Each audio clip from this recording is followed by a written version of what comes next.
Please do subscribe to Prajabheri News Channel.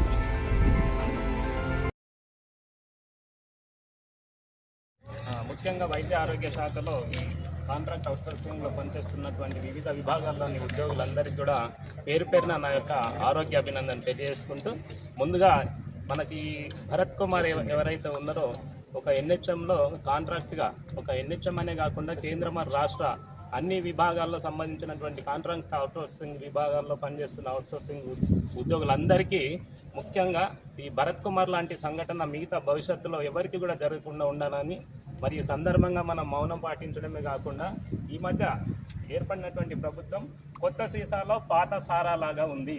అంతేగాని కేవలం ప్రభుత్వ ఉద్యోగులకు మొదటి తారీఖున ఫస్ట్ తారీఖున జీతాలు ఇవ్వడం అంటే అది ఒక గొప్పతనం ఏం కాదు.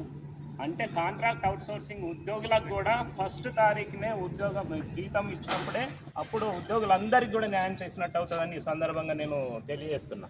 అంటే ఒక 3-4 నెలల వరకు వాళ్ళకు జీతాలు రాకుండా ఆపేసి కేవలం రెగ్యులర్ ఉద్యోగులకు మాత్రమే ఫస్ట్గా జీతాలు ఇవ్వడంతో మిగతా అందరికీ న్యాయం చేసినట్టుగా కాదు.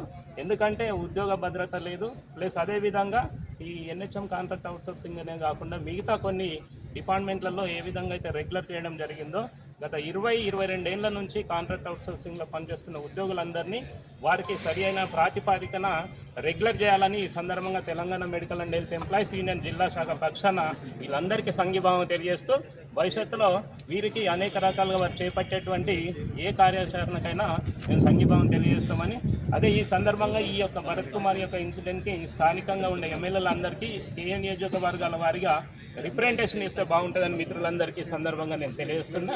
దీన్ని రాష్ట్ర వ్యాప్తంగా అన్ని జిల్లాల్లో కొనసాగేలాగా చేస్తే భవిష్యత్తులో ఇట్లాంటి జరగకుండా సంఘటనలు పునరావృతం కాకుండా మరి ఆయనకి ఆర్థిక భరోసా, కుటుంబానికి ఒక ఉద్యోగ భద్రత, ప్లస్ అదేవిధంగా ఒక 20-30 లక్షల వరకు ఆయనకి గ్రాట్యుటీ దీనికి ఇస్తే దీనికి బాగుంటుందని చెప్పేసి నేను ఈ సందర్భంగా డిమాండ్ చేస్తూ నాకు అవకాశం ఇచ్చిన మీ అందరికీ ధన్యవాదాలు తెలుస్తూ ముగిస్తున్నాను. Thank you. స్కీమ్ కింద ఎల్టీగా అంటే ఎస్టీఎల్ఎస్గా జాయిన్ అయ్యి 14 సంవత్సరాలు పనిచేసిన తర్వాత కూడా తనలో మార్పు లేదు, తన జీవితంలో మార్పు లేదు, తన జీతంలో మార్పు లేదు. ఎంత విరక్తి చెంది ఉంటాడు. ఆ విరక్తిలో ఆయన స్పష్టంగా సూసైడ్ లెటర్ రాసి అందులో ముఖ్యమైన విషయాలు మెన్షన్ చేస్తూ చనిపోయాడు.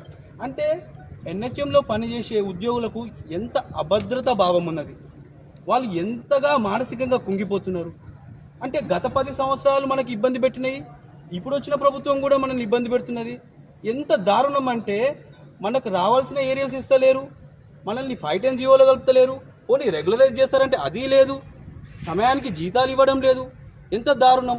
సో ఒక ఉద్యోగికి నిరాశ నిస్పృహలు పుట్టినాయి అంటే దానికి కారణం కేవలం సమాజం కాదండి, ప్రభుత్వము, ప్రభుత్వ అధికారులు, ప్రభుత్వ పాలసీ. దయచేసి ఇలాంటి మరణాలు మళ్ళీ జరగకుండా ప్రభుత్వం చూడాలని, మాకు ఇవ్వాల్సిన న్యాయబద్ధమైన ఏవైతే బాకీలు ఉన్నాయో అవన్నీ సమయంలో ఇవ్వాలని, భరత్ కుమార్ కుటుంబ సభ్యులకు ఒక ప్రభుత్వం ఉద్యోగం ఇవ్వాలని, 50 లక్షల ఎక్స్గ్రేసియా ఇస్తూనే ఎన్హెచ్ఎంలో పనిచేసే ప్రతి ఉద్యోగిని రెగ్యులరైజ్ చేయాలని, వాళ్ళందరికీ ఉద్యోగ భద్రత కల్పించాలని, పిఆర్సీలో ఉన్న ఏరియాస్ బాకీలు ఇవ్వాలని, ఇంకేమైనా పిఓఎల్ ఏమైనా బాకీలు ఉన్నా అవన్నీ ఇవ్వాలని, దయచేసి ఎన్హెచ్ఎం ఉద్యోగుల్ని ఉద్యోగ భద్రత కల్పిస్తూ వాళ్ళ మానసిక క్షోభని అందరినీ గుర్తించాలని, ఇలాంటి హత్య మళ్ళీ జరగకుండా ఉండాలని కోరుకుంటూ, ప్రభుత్వం ఇలాంటి హత్యలకు దూరంగా ఉంటూ భరత్ కుమార్ లాంటి ఇన్సిడెంట్లు జరగకుండా ఉండాలని, మా యొక్క కోరికలు తొందరగా నెరవేర్చాలని కోరుకుంటూ, జోహార్ భరత్ కుమార్, జోహార్ జోహార్.